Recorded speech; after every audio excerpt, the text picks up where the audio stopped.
اسلام کے طالب علم جانتے ہیں کہ دین میں خلافت کی اہمیت کیا ہے اور یہ خلفائے راشدہ کے اہل زیریں کے بعد کن کن گاڑیوں سے گزر کر بالآخر 1922 میں ختم ہو کر اہل اسلام کے دل پر وہ گاؤ لگا گئی جس کے زخموں سے آج بھی خون رس رہا ہے۔ اگرچہ یہ حقیقت اپنی جگہ ایک وجود رکھتی ہے کہ حضرت امام حسن رضی اللہ تعالی عنہ کے بعد تاریخ اسلام میں ملوکیت کا عمل دخل شروع ہو گیا تھا، لیکن اس کے باوجود ایک زمانے تک مسلمان حکمران خود کو خلیفہ ہی کہلاتے تھے، جس کی وجہ سے دنیا میں ہمارا ایک بھرم قائم رہا۔ مگر بدقسمتی سے یہ خستہ عمارت بھی ایک صدی قبل اس وقت زمین بوس ہو گئی جب ہندوستان کے کریا کریا میں یہ نعرہ گونج رہا تھا کہ بولے اماں محمد علی سے جان بیٹا خلافت پر دے دو۔ ناظرین، آپ دیکھ رہے ہیں پر اسرار ریسرچ، جس نے آج کی زیر نظر ویڈیو کے لیے تاریخ میں سب سے طویل عمر رکھنے والی خلافت عثمانیہ کو اپنا موضوع سخن بنایا ہے، جس میں اس عہد کے سرسری جائزے کے ساتھ ساتھ اس معاہدے کا بھی خاص طور پر تذکرہ کیا جائے گا جو کہ اس کے خاتمے کے وقت اتحادی قوتوں اور اس کے شکست خوردہ حکمرانوں کے درمیان طے ہوا تھا، جس کی عمر 100 سال مقرر کی گئی تھی، اور ہم جانتے ہیں کہ یہ مدت آئندہ سالوں میں ختم ہو جانے والی ہے، جس کے بعد نہ صرف عالم اسلام بلکہ پوری دنیا میں ایک بہت بڑی تبدیلی کے مواقع موجود ہیں۔ دوستو، ویڈیو میں آگے بڑھنے سے قبل تمام دیکھنے والے سامعین سے گزارش ہے کہ ویڈیو کو ایک چھوٹا سا لائک کر دیں۔ ناظرین گرامی، عثمان، جس کو لوگ آج بھی غازی عثمان کے نام سے یاد کرتے ہیں، جس کا عہد حکومت ایک مثال کے طور پر پیش کیا جاتا ہے، جس میں عدل و انصاف کی حکمرانی تھی، غازی عثمان نے اپنی زندگی میں ایک ایسی سلطنت کی بنیاد رکھی جو کہ آنے والی کئی صدیوں تک قائم رہی۔ یہ عظیم حکمران جب 1226 میں اس دنیا سے رخصت ہوا تو اس نے وفات سے قبل اپنے بیٹے اورحان خان کو جو نصیحت کی وہ آج بھی کتب تاریخ میں ایک بہترین ضابطے کی صورت میں موجود ہے۔ اس نے کہا کہ جہاد فی سبیل اللہ کو قائم رکھتے ہوئے ہمیشہ دین اسلام کا پرچم سر بلند رکھنا اور ہمیشہ عدل و انصاف پر قائم رہنا۔ اس نے کہا کہ میری نسل سے جو شخص بھی اسلام سے بے وفائی کا مرتکب ہوگا تو وہ روز حشر رسول اللہ کی شفاعت سے محروم ہے۔ اور پھر اس کے بعد 627 سال تک سلطنت عثمانیہ پر اسلامی خلافت قائم رہی، جس دوران کئی ایک نامور حکمران آئے جنہوں نے اس کی آبیاری کرتے ہوئے اسے دنیا کی ایک عظیم سلطنت میں بدل دیا۔ اور پھر آنے والے وقت نے یہ ثابت کیا کہ عثمان کے خواب میں آنے والے دریاؤں میں دجلہ، فرات، نیل اور دریائے دین وب شامل تھے، جبکہ پہاڑوں میں کوہ طور، کوہ حلقان، کوہ کاف اور کوہ اطلس تھے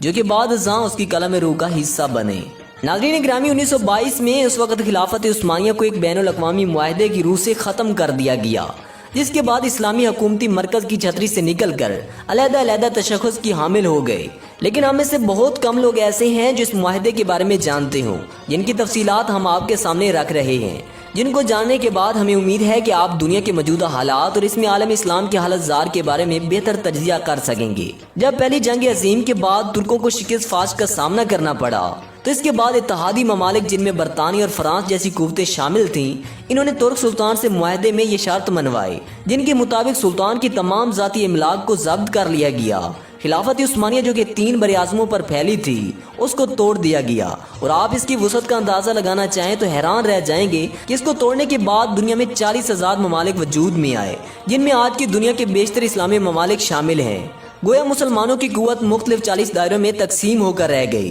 جس کے بعد یہودی اور نصرانی دنیا کے لیے سپر پاور بننے کا راستہ ہموار کیا گیا۔ ترکی، جو کہ اس سے قبل عالم اسلام کا مرکز تصور ہوتا تھا، اس کو سیکولر سٹیٹ کا درجہ دے دیا گیا۔ سلطنت کے 3 براعظموں پر پھیلے ہوئے اثاثوں کو ضبط کر لیا گیا، اور ترکی میں آئندہ 100 سال تک اسلامی نظام کے نفاذ اور خلافت پر پابندی عائد کر دی گئی۔ اس کے علاوہ اس کو معاشی طور پر تباہ و برباد کرنے کے لیے یہ شرط بھی رکھی گئی کہ وہ اگلے 100 سال تک اپنے معدنیات، جن میں تیل کی نمایاں دولت تھی، اس کو استعمال نہیں کرے گا، اور تیل کے مزید کنویں بھی نہیں کھودے جائیں گے۔ جبکہ مزید ظلم یہ کیا گیا کہ اس کی بندرگاہ بسفورس کو ترکی کی ملکیت کو ختم کرتے ہوئے اسے عالمی تصرف میں دے دیا گیا، اور یہ تمام شرائط نافذ کرنے کے بعد ساتھ یہ بھی طے کر دیا گیا کہ ترک سلطنت اگلے 100 سال تک اس معاہدے کا احترام کرنے کی پابند ہوگی۔ ناظرین گرامی، وقت اپنے مخصوص رفتار کے ساتھ چلتا رہا اور ترک مسلمانوں اور بالعموم تمام عالم اسلام نے یہ صدی کس قرب سے گزاری، لیکن یہ عہدے پر اشوب اپنی تمام تر حشر سمانیوں کے ساتھ اپنی آخری سانسیں لے رہا ہے، اور اب مزید 2 سال بعد یعنی 2023 میں ترکی اس معاہدے سے آزاد ہونے والا ہے۔ اس معاہدے نے ترکی کو 100 سال تک اس کی آزادی سے اس سے چھینے رکھا، لیکن جو وقت قریب آ رہا ہے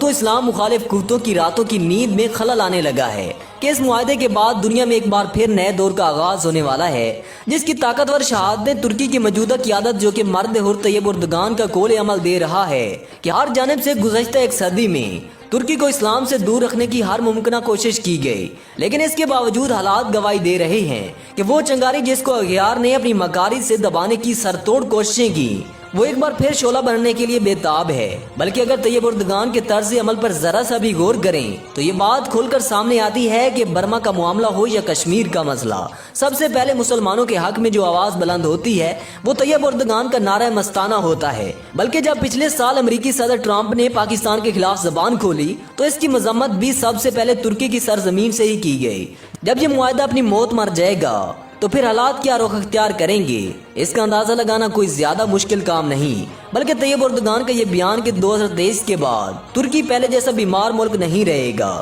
بلکہ وہ عالمی سیاست میں ایک صحت مند کردار ادا کرے گا، اس بات کا غماز ہے کہ آنے والے وقتوں کے لیے خود کو تیار کر چکا ہے۔ اگر ہم تاریخ کے آئینے میں دیکھنے کی جسارت کریں تو یہ بات کھل کر سامنے آتی ہے کہ طاغوت کی ہمیشہ یہی کوشش رہی ہے کہ اسلام کبھی بھی دنیا کے کسی بھی خطے میں اپنی اصل شکل کے ساتھ نافذ نہ ہو سکے، اور اگر ماضی میں بھی ایسی کوششیں کی بھی گئیں تو اس کی مخالفت میں بھی تمام ابلیسی قوتیں متحد ہو گئیں۔ یہ ابلیسی طاقتیں جن کے بارے میں اللہ رب العزت کا ارشاد ہے کہ یہ کبھی تمہاری دوست نہیں ہو سکتی، بلکہ یہ آپس میں ہی ایک دوسرے کی دوست ہیں، اور یہی وجہ ہے کہ انہوں نے سلطنت عثمانیہ کی خلافت کو ختم کر کے اپنے تک ایک بہت بڑا معرکہ سر کر لیا تھا، اور اس خوش فہمی میں مبتلا تھیں کہ شاید ایک صدی کی گیر تلے دبے یہ ترک مسلمان دوبارہ اپنی فطرت کی طرف برادریت اختیار نہیں کریں گے۔ لیکن وقت کے تیور بتا رہے ہیں کہ اب ان کا یہ خواب پورا نہیں ہو سکے گا، اور ایک دفعہ پھر دنیا میں خلافت کی بنیاد رکھی جائے گی، کیونکہ حضور صلی اللہ علیہ وآلہ وسلم کی حدیث کے مطابق قیامت سے قبل خلافت قائم ہوگی۔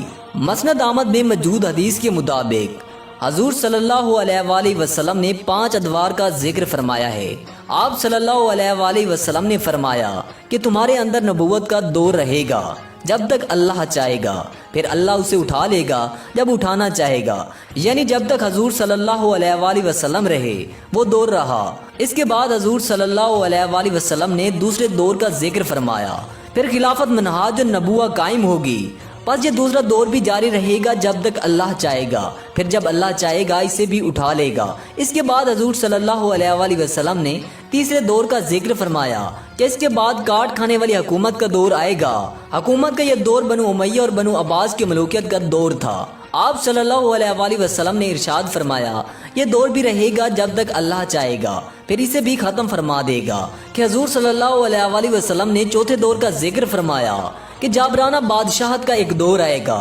جابرانہ بادشاہت سے مراد غیروں کی غلامی کا زمانہ ہے۔ پھر حضور صلی اللہ علیہ وآلہ وسلم نے 5ویں دور کا ذکر فرمایا کہ پھر خلافت منہج نبوت قائم ہوگی، یعنی پھر پہلے ہی کی طرح خلافت کا دور آئے گا جو نبوت کے نقشے پر ہی قائم ہوگا۔ ہمارا ایمان ہے کہ وہ دور لازماً آئے گا جس کی خبر حضور صلی اللہ علیہ وآلہ وسلم نے دے دی ہے کہ آپ صلی اللہ علیہ وآلہ وسلم سچے ہیں اور آپ کی خبر کبھی غلط نہیں ہو سکتی۔ ناظرین گرامی، خلافت عثمانیہ کی سرزمین پر طیب اردگان جیسی شخصیت کی موجودگی اس بات کی دلالت کر رہی ہے کہ شاید آنے والا وقت ایک دفعہ پھر اس امت کو ایک جھنڈے تلے جمع کرنے کے لیے اپنی چال چل چکا